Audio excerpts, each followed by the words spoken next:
Bienvenidos nuevamente a La Paz en Foco, el programa del Centro de Pensamiento y Seguimiento al Diálogo de Paz y Unimedios de la Universidad Nacional de Colombia. Hoy tenemos un programa muy importante para la educación superior. Vamos a estar hablando con nuestros invitados sobre el estado de cumplimiento de los acuerdos por la educación superior. Ustedes recordarán que el año pasado las 32 universidades públicas del país, con el acompañamiento de varias universidades privadas, estuvieron movilizándose frente a la crisis educativa. Se convocó un paro que duró aproximadamente unos 2 meses y producto de esas movilizaciones, los estudiantes lograron firmar con el gobierno nacional un acuerdo que se ha denominado Acuerdo por la Educación Superior. Para hablar de eso tenemos a dos invitados que han estado bastante activos en estas movilizaciones y en este proceso. Está con nosotros Ana María Flores. Ella es estudiante de la licenciatura en Ciencias Sociales de la Universidad Pedagógica Nacional y es vocera de la Unión Nacional de Estudiantes de Educación Superior, también de la Universidad Pedagógica Nacional. Bienvenida, Ana María, muchas gracias por venir. Gracias. Está también con nosotros Andrés Salazar. Él es representante al Consejo Superior Universitario de la Universidad Nacional, es de aquí de la casa, es estudiante de Ciencia Política. Andrés, muchas gracias por venir. A ustedes, gracias por la invitación. Bueno, sin más preámbulos, empecemos recordándole a los televidentes, Andrés, ¿qué fue lo que se firmó el 14 de diciembre del año pasado entre el movimiento estudiantil, los trabajadores, los profesores y el gobierno nacional? Bueno, el pasado 14 de diciembre, luego de más de 2 meses de movilizaciones semanales en todas las universidades del país, se llegó a un acuerdo que suma 5.85 billones de pesos, de los cuales en un principio se proyectaba una necesidad de 18.2 billones, que es lo primero como a señalar. Alguna gente dice como no, 5.8 es bastante, pero es aún insuficiente, lo que demuestra que la lucha tiene que seguir. El acuerdo se podría discriminar en 4 puntos fundamentales. El primero es lo que va a la base presupuestal, que es el aumento del IPC, que es como crece cada año el presupuesto, más unos porcentajes de 3.5 en 2019 y 4.65 en 2022, creciendo progresivamente. Este 4.65 es lo que ha proyectado el índice de costos en educación del DANE, que ha sido el crecimiento normal de la educación en los últimos 10 años. Es decir, que por primera vez estaría proyectando que a las universidades se le entregue precisamente lo que están gastando para poder funcionar. Un segundo ítem es recuperar los recursos que estaban proyectados en la reforma tributaria del 2016 de los excedentes de cooperativas que no se le estaban entregando a las universidades y se estaban yendo a hacer Pilopaga y otros programas por 300.000 millones de pesos.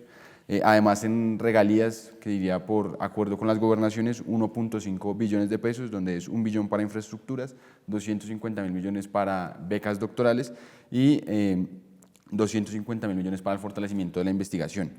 Además, otro 1.35 billones que harían también parte de este segmento de la inversión, en donde hay 500.000 millones para el pago de pasivos, en donde el Estado por primera vez reconoce con las universidades pasivos para pagar los pasivos en 2019, 2020 y 2021, distribuyendo estos 500.000 millones, y 850.000 millones más para priorizar proyectos de infraestructura y fortalecimiento de las IES en todo el país. Digamos que esto es como el elemento grueso, sumado a que se logró que se quitaran una pérdida de recursos de los docentes por cerca de 1.5 salarios anuales que se iban por vía de la ley de financiamiento que se aprobó a finales del año anterior. Entonces también el acuerdo logra que se quite ese artículo que pues, en últimas retribuye de mejor manera a nuestros docentes y evita que se afecte la calidad también de la educación por esa vía. Ana María, este acuerdo de cumplirse en su totalidad es suficiente para resolver la crisis de la educación superior en nuestro país. ¿Cómo caracterizar esa crisis y cuál sería el impacto que tendría este acuerdo en la solución de la misma? Bueno, pues evidentemente este es un acuerdo que muchas personas lo han denominado histórico como tal, sin embargo que hayan habido muchos debates en torno a que nosotros como UNES lo que hemos venido dialogando es que en sí lo histórico no es el acuerdo, sino como tal el movimiento, es decir, lograr sentar a un gobierno nacional a decirle que no puede seguir haciendo vista ciega o oídos sordos a la crisis de la educación superior. No es suficiente porque esta crisis de la que hemos hablado como movimiento estudiantil viene de hace muchísimos años. Eso es algo que también poníamos en debate porque nos decían mucho como, pero ustedes ¿por qué le exigen al presidente Duque lo que, de momento porque las universidades están así ahorita? Entonces nosotros decíamos, no, esto no es algo que actualmente esté pasando, es algo que viene más de muchísimos años, incluso más de 10 años, y es toda la política de exterminio de las instituciones de educación superior públicas. Y quiero ser enfática en esto porque digamos que algo que ha caracterizado este momento actual es que no solamente hablamos de universidades públicas o privadas, sino que también estamos hablando de instituciones técnicas de educación superior, es decir, instituciones técnicas y tecnológicas que también en este momento digamos que han sido reconocidas no solamente entre nosotros como estudiantes, sino por el gobierno nacional. Sigue siendo insuficiente porque hay universidades que aún, tienen una crisis tan profunda que esto es insuficiente. Además, ahorita pues ya hablaremos y ahondaremos más en ello, y es que todavía está muy en debate en cómo se va a repartir este dinero, si realmente va a haber un cumplimiento, porque hay unas cuestiones muy específicas que ya estamos empezando a debatir y a cuestionarnos realmente cuál es la voluntad de que la educación superior no sea digamos un beneficio para la sociedad colombiana, sino que no sea más bien un privilegio, sino realmente sea un beneficio para todos y para todas. Sin duda fue un hecho muy importante el que la movilización estudiantil, en compañía de los docentes, de los trabajadores y de otros sectores sociales, hubiera logrado sentar al gobierno a firmar este acuerdo. ¿Cuáles son? Dice la compañera que hay unas limitaciones, que no es suficiente. ¿Cuáles son las limitaciones que este acuerdo tiene, Andrés? Bueno, yo creo que fundamentalmente serían tres. La primera de ellas es que este problema en efecto no es del gobierno de Duque. Desde la Comisión del Gasto de 1995 se ha orientado que el recurso de educación se traslade hacia la demanda y hacia la inversión de las familias y entes privados, y cada vez el Estado se descargue más de esta responsabilidad. Esto ha sido una lógica que han seguido gobierno tras gobierno hasta hacer la crisis que hoy reconocemos. Digamos que esto no se ha logrado quebrar aún, si esta orientación hacia el gasto de la demanda sigue existiendo vía Generación E. Hay una puerta de empezar a discutir esto con la reforma que también se pacta en el acuerdo posible frente al ICETEX, aun cuando hoy en el primer borrador del Plan Nacional de Desarrollo no se ubica como cierto eso que se había pactado allí, en donde en el Plan Nacional de Desarrollo iba a salir que se iba a dar esa reforma al ICETEX. Digamos, aún eso sería un elemento de incumplimiento del acuerdo, o que no está, digamos, claramente estipulado dónde se va a sustentar esa reforma que pues se había pactado sería en el Plan Nacional de Desarrollo. Entonces, ese sería un primer elemento, lograr quebrar esa lógica de financiación a la demanda y privatización de la educación. Un segundo elemento sería precisamente que aun cuando estamos diciendo que a 2022 lograríamos cubrir los recursos que vale la educación, pues de aquí a allá el déficit va a seguir creciendo y el debilitamiento de las instituciones va a seguir aumentando. Entonces, digamos, se logra hoy un primer escenario que sería paliativo, pero hace falta de fondo una reforma estructural al modelo de financiación de la educación superior para poder garantizar el sostenimiento de las mismas. Y un tercer elemento creo que hace parte ya del orden mismo de la movilización estudiantil, y es cómo hacer conciencia de lo que hemos ganado, de cómo esto se inserta en una lucha de corto, mediano y largo plazo, y en esa misma medida cómo pues, proyectarnos política y organizativamente para poder avanzar en esos dos grandes retos que señalaba inicialmente. Bueno, entonces es un acuerdo que sirve como un paliativo a la crisis en el corto plazo. Hablemos entonces de cuál es el estado actual del cumplimiento de los acuerdos. Yo leí el acuerdo y digamos que agrupó como en tres grandes dimensiones los contenidos de lo que se pactaron. Primero, la asignación de recursos económicos, ya de eso nos habló Andrés. Segundo, la elaboración y la presentación de una serie de propuestas de reforma a cargo del Gobierno Nacional, entre otras del Sistema General de Regalías, del ICETEX, la inclusión en el Presupuesto General de la Nación, de los saldos no apropiados de la vigencia anterior para destinarlos a la educación superior. Y tercero, la apertura de una serie de espacios de participación en los que se supone el gobierno con la comunidad educativa va a concertar estos cambios y estas transformaciones. Empecemos por el primero. ¿Qué ha pasado con la asignación de recursos económicos nuevos a la educación superior? Bueno, lo primero es mencionar el tema de que en el acuerdo pues surge que en el 2019 va a llegar el IPC más el 3.5. Bueno, lo que les estoy comentando es lo que se logra concertar entre las diferentes mesas técnicas que han habido producto de ese acuerdo y de la gran mesa, digamos que es como la mesa de seguimiento del acuerdo, que fue el último pasado 22 de febrero. Allí, pues digamos que lo que revisamos es que efectivamente en el Plan Nacional de Desarrollo está estipulado en el artículo 108 que se van digamos, adelantar esa inversión en los recursos como tal del 3.5 para el 2019. Lo que nos mencionan es que ese dinero ya lo tiene el Ministerio de Educación y están esperando como con una propuesta del SUE, del Sistema Universitario Estatal, para poder empezar a repartirlo. Hay una propuesta y es que se repartan de la siguiente manera: 2.5, digamos como lo han hecho históricamente, que es por la cuestión de la cantidad de estudiantes y si es universidad nacional o digamos regional, y el tema de 1% por equidad. Hay todo un debate y es que el SUE es quien está haciendo como tal la propuesta de cómo se vendría, digamos, repartiendo ese dinero, al menos para el 2019, y como estudiantes no hemos sido tenidos en cuenta en esa discusión de cómo se va a repartir ese dinero. Eso en un primer momento.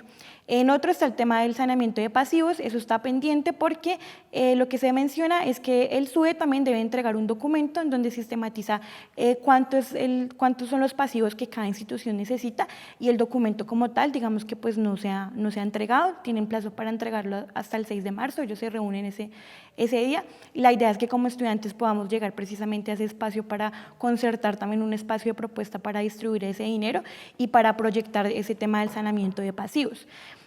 Todo lo que tiene que ver con el Sistema General de Regalías, hasta el momento no ha habido como tal una mesa técnica para ello, estamos como esperando a la espera de eso, pero digamos que es importante resaltar que en el interior de cada IES estamos debatiendo, digamos, de dónde vendría ese dinero, entendiendo que el Sistema General de Regalías abre el debate de extractivismo, del modelo de educación y del modelo económico de Colombia.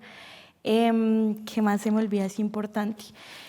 Digamos que en cuanto a todo lo que tiene que ver con las becas doctorales que ganan los profesores, que ganamos para el estamento profesoral, son 1000 becas, son las becas Bicentenario, y ahí también ya empieza a haber un problema en torno a que son 1000 becas y digamos que la manera en que están distribuidas también ya fue presentada por el Ministerio de Educación y está totalmente sectorizado y regionalizado, ¿sí? Dependiendo también el tema de si la universidad está acreditada o no, si la universidad es regional, y digamos que debatíamos que no tiene un enfoque de género en cuanto que las mujeres cómo acceden, por ejemplo, a ser doctoras en el sistema universitario. Y ha habido algo supremamente preocupante en este ítem, y es que no se está hablando como tal de becas, sino que la palabra que sale en el Plan Nacional de Desarrollo es créditos condonables. Es decir, ahí ya también habría un incumplimiento, pues no hablamos en ningún momento de créditos condonables, sino propiamente de becas para profesores ocasionales y catedráticos. Eso digamos como en el marco general de lo que sería el financiamiento, pero también recordar que el acuerdo no solamente tiene esos temas, digamos, de dinero, sino que también tiene temas, por ejemplo, de derechos humanos, autonomía, democracia, que hemos intentado que también se ponga en el debate público. Bueno, Andrés, y en relación con las propuestas que debía presentar el gobierno nacional para reformar y para adecuar la institucionalidad a los cambios que requiere la educación superior, contenidos en el acuerdo, ¿en qué se ha avanzado? ¿Cómo está la situación? Digamos que hasta el momento, como tal, no ha sido presentada una propuesta específica de parte del Ministerio de Educación o el Gobierno Nacional, por ejemplo, al Congreso de la República para reformar los artículos 86 y 87, o para esta reforma al ICETEX que estamos señalando, o reforma de regalías. Vemos que ahí entra un elemento, y es que pues quedó supeditado a que la mesa de seguimiento pues también avale de cierta manera estos proyectos. Entonces la idea es que el gobierno presente inicialmente ante la mesa estos proyectos de reforma y haya una suerte de acuerdo allí antes de que se presenten como iniciativas legislativas frente al Congreso de la República, ¿sí? Pero la mesa pues se pacta inicialmente para un funcionamiento de una vez cada 2 meses, ¿sí? Pues lo cual digamos es bastante corto teniendo en cuenta los tiempos también de las legislaturas. Entonces el primer logro que se hace en la mesa del 22 de febrero es hacer que la periodicidad aumente a una reunión mensual y a que se citen una serie de mesas técnicas que podrían ir avanzando en la formulación de estas reformas, ¿sí? Que como decimos hasta el momento no están claramente establecidas. Y que de alguna manera también uno podría señalar, se relaciona con ese tercer reto que mencionábamos ahorita, y es cómo desde los estudiantes o desde los sectores ahí sí que componemos la comunidad académica y universitaria, pues avanzamos en esa construcción de propuestas, ¿sí? Ahí vale la pena resaltar el esfuerzo que están haciendo varias universidades alrededor de constituir mesas de diálogos locales en las cuales ir formulando esos elementos de propuesta. Lo que no es claro aún metodológicamente es cómo esos insumos que se construyan pues van a poder llegar a la mesa y poder, digamos, ser avalados por el gobierno para presentarlos ante el Congreso. Digamos que ahí lo que tenemos aún es la tarea pendiente, ¿sí? Tanto de parte del gobierno y pues de nosotros exigirle su iniciativa, como de nuestra parte también ir avanzando en la formulación de dichas reformas. O sea, uno pudiera decir que dentro del espíritu de lo pactado es fundamental la mesa de seguimiento, porque allí se deben acordar los elementos gruesos de las reformas que deben hacer trámite legislativo, ¿cierto? Esa es, digamos, la lógica. Sí, yo creo que esta mesa es, si se quiere, más allá del tema monetario, es, si se quiere, la victoria más importante de la movilización. Toda vez que primero es, si se quiere, la primera vez que se sienta el gobierno nacional con los estudiantes, con los profesores, con la comunidad académica, en un espacio de frente, y que reconoce que producto de la movilización se han ganado la legitimidad política y social de estar allí de una u otra forma incidiendo sobre la política educativa. Y en efecto, pues los elementos que pacta la mesa alrededor de seguir, pues por un lado la inversión de estos recursos nuevos, por el otro lado la reforma a regalías, ICETEX y demás, el cumplimiento de las garantías en derechos humanos que se han pactado para el movimiento estudiantil, pues en últimas le van a dar a esa mesa la centralidad hoy de la movilización, ¿sí? Entonces, digamos, hoy es posible, o hoy es necesario más bien, que el movimiento estudiantil se articule alrededor de lo que pase y suceda en la mesa, ¿sí? Alrededor también de llevar la agenda y propuestas a esa mesa. Sí, sin duda es muy importante haber conquistado estos escenarios en los que efectivamente la comunidad educativa puede incidir en la suerte de la educación superior. Además de esta mesa técnica, han sido concertados otros escenarios de participación. Tengo yo aquí una mesa de trabajo que debe ser creada en la Comisión Sexta del Senado para discutir la reforma del ICETEX. Ana María, ¿cómo va eso? Bueno, digamos que ya hubo una primera citación, eso fue para el 15 de febrero, que hacía parte, digamos, del ICETEX, que era la cuestión de Publindex, que es una revista, digamos, donde de Colciencias y tiene que ver cómo se publican y todo el tema. Pero digamos que hasta el momento lo que se ha hablado de ICETEX es en la mesa grande, en donde hay una gran preocupación en torno a que pues en el Plan Nacional de Desarrollo no sale ni siquiera el tema de una, digamos, de una reforma al ICETEX, pero en un programa, digamos, que es un documento anexo a ese Plan Nacional de Desarrollo, que es como Colombia para un país en equidad 2018-2022, lo que sale es un ajuste al ICETEX, cuando en el acuerdo lo que está es una reforma como tal, un ajuste. Entonces ahí ya empezamos como a ver cuál es el debate que se está dando realmente en torno a la participación de un ajuste o una reforma. Pues uno diría, no, pues solamente es cuestión de una palabra, pero deja, digamos, de velar un poco cuál es la intención realmente, porque pues ya estamos ahí en la mesa participando, pero pues habría que mirar los insumos que llevamos y la manera en que realmente se va a dar la discusión en torno al ICETEX, que nosotros hemos dicho de muchas maneras sin que es una discusión política, en torno a que, por qué deben existir, por ejemplo, créditos para que las personas puedan estudiar en Colombia. Eso en primer sentido. Hay otra mesa que es la mesa de las ITUs, de las instituciones técnicas y tecnológicas. Ahí lo que se ha presentado es como un diagnóstico de cómo están hasta el momento estas instituciones y tienen que enviar como unos documentos para mirar el tema de, por ejemplo, en el acuerdo estaba el tema de que a estas instituciones también llegara el 10% de descuento en la matrícula para lo de las votaciones y digamos como cosas ahí muy puntuales. Andrés, ¿cuál es entonces el balance general? Una cuestión que de pronto valdría la pena resaltar ahí y es que me parece preocupante, y es en el acuerdo o en la resolución que crea la mesa como tal, que da ese reconocimiento y que, digamos, decimos es en sí misma una victoria. Hay una cuestión preocupante y es que en el único punto que se habla de la educación como derecho y de los mecanismos para ampliación de cobertura es en el punto que se habla de reforma al ICETEX, ¿sí? De fondo, y partiendo de que esta es una discusión política, pues de fondo lo que se denota es que el Estado no ha abandonado, o el Gobierno Nacional no ha abandonado la idea de que es por vía de la financiación de la demanda, que es por vía de los créditos, que es por vía de esta individualización del acceso que se va a garantizar educación en el país. Creo que, digamos, allí está como parte también del centro de la discusión de cómo se van a orientar esos distintos escenarios de reforma, ¿sí? Porque decimos, hay unas reformas pactadas, hay unas mesas pactadas, pero el contenido de eso pues va a tener evidentemente esa tensión entre la idea ahí sí de acceso individualizado, de cobertura, si se quiere, en un énfasis más bien privatizador de la educación, y pues de la perspectiva de los estudiantes de la comunidad académica de querer ampliar hacia la idea de derecho.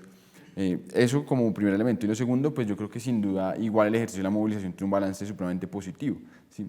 Un elemento de la composición de la mesa, y es que son 31 actores que están representados en la mesa, 31 miembros, de los cuales apenas 6 se podrían asignar directamente al gobierno nacional, los demás hacen parte de la comunidad académica, científica, de los estudiantes. Uno dice, es la primera vez que el ejercicio de movilización no solo logra sentar al gobierno, sino que además lo sienta en una condición en donde efectivamente es mayoría pues la comunidad que pues en últimas tiene relación directa con la garantía del derecho, ¿sí? Entonces creo que ese es otro elemento bastante positivo que le da agenda a la movilización y pues ya, si se quiere, lo que haría falta es cómo dentro de la comunidad universitaria y dentro del movimiento estudiantil particularmente se van a afrontar estos retos que vienen para poder garantizar el cumplimiento de los acuerdos. Ana María, precisamente, ¿cómo van a hacer entonces para afrontar estos retos? ¿Qué tiene planeado el movimiento estudiantil? ¿Qué va a pasar si el gobierno incumple, por ejemplo? Bueno, varias cosas. Primero, tener en cuenta esto último que mencionaba al respecto de la movilización, y es que este acuerdo debe concebirse no como una cuestión burocrática de que dijimos de momento vamos a sentarnos con el gobierno nacional porque no queremos estudiar este semestre, sino porque efectivamente esto se logra construir desde cada institución de educación superior, pero efectivamente en las calles, en lo amplio, con la gente, aprendiendo también entre todos nosotros. Creo que eso es importante resaltarlo para que ese cumplimiento del acuerdo también no lo veamos en una instancia, digamos, burocrática superior de que son las personas quienes asisten a las mesas, sino que es un acuerdo que también se defiende en las calles, ¿sí? Es decir, la movilización continúa y evidentemente pues de una manera diferente porque pues ya no estamos en paro y digamos que al interior de cada IES también hay unas discusiones ya no tanto de lo nacional, sino propiamente de lo local. Creo importante también mencionar que es supremamente valioso e importante que estamos pensando en formar mesas técnicas locales, comisiones de expertos, porque también tenemos un reto muy grande y es que al entrar a ese debate técnico, pues nosotros como estudiantes tenemos que constantemente educarnos y leer, digamos, no solamente el acuerdo, sino mirar cómo es eso del ICETEX, mirar cómo es esa cuestión de regalías y construir en lo amplio, que creo que también finalmente viene siendo algo muy complejo que hemos tenido también que vivir, y es cómo, digamos, llegar a esas universidades y montar asambleas, montar foros y montar diferentes instancias que nos permitan recoger lo que la gente de a pie que hace parte de la universidad también se está preguntando. Creo que es supremamente valioso también lo que estamos conformando para el 25 de abril, que estamos proyectando el paro cívico nacional, que es todo lo que tiene que ver con la cumbre social y popular, y pues también el tercer encuentro nacional de estudiantes de la educación superior que se va a realizar desde el 15 de marzo en la Universidad del Cauca. Allí ajustaremos algunas, digamos, cuestiones organizativas, pero también mirar eso, digamos, cómo va el acuerdo y mirar cómo podemos proyectar esos insumos entre todos. Andrés, ¿ya tienen propuestas para todas estas, digamos, escenarios y reformas que se supone el movimiento estudiantil y la comunidad educativa quiere hacer? Se están trabajando en ellas, sin duda, pues desde la UNES, desde FENARES, desde ACRES, que han sido como esos actores que han representado a los estudiantes de alguna manera, pues hay unos esfuerzos técnicos también en elaborar propuestas, pero como digo, también desde las distintas universidades y expresiones de la comunidad académica se vienen levantando debates para construir propuestas en esa perspectiva, ¿sí? Digamos, en los elementos puntuales de elementos de reforma. Sin embargo, también hay una cuestión, como decíamos, política que está alrededor de la discusión gruesa de cómo garantizar, quebrar ahí sí la discusión política hacia la garantía del derecho, que es lo que han reivindicado los estudiantes. En ese escenario, pues considero bastante positivo y válido algo que aún no es consenso en el conjunto de la comunidad académica y universitaria, pero que ya viene haciendo carrera hacia eso, y es la idea del referendo por la educación, ¿sí? Y es vía una iniciativa legislativa de acción popular poder activar un mecanismo que abra la posibilidad a una discusión del conjunto del sistema universitario, ¿sí? Y no solo de los elementos del cómo se financia y demás, porque digamos a veces en esos elementos técnicos se pierde que de fondo hay una discusión política que quizá nos puedan estar maquillando de algunas maneras y que a veces se nos pasa desapercibida. Entonces creo yo que esta idea del referendo por la educación que viene avanzando, pues es, si se quiere, el principal baluarte o el as bajo la manga que podría en perspectiva sacar el movimiento estudiantil para poder ganar ahí sí en la discusión política esos elementos técnicos que son bien difíciles con el gobierno nacional. Bueno, pues lamentablemente el tiempo se nos acabó, quedan muchos temas en punta, seguramente tendremos que hacer un nuevo programa para profundizar precisamente en estas iniciativas que viene construyendo el movimiento estudiantil. Lamentablemente será en otra oportunidad. Andrés, Ana María, muchas gracias por participar en nuestro programa y a ustedes muchas gracias por acompañarnos. Nos vemos en una próxima emisión de La Paz en Foco.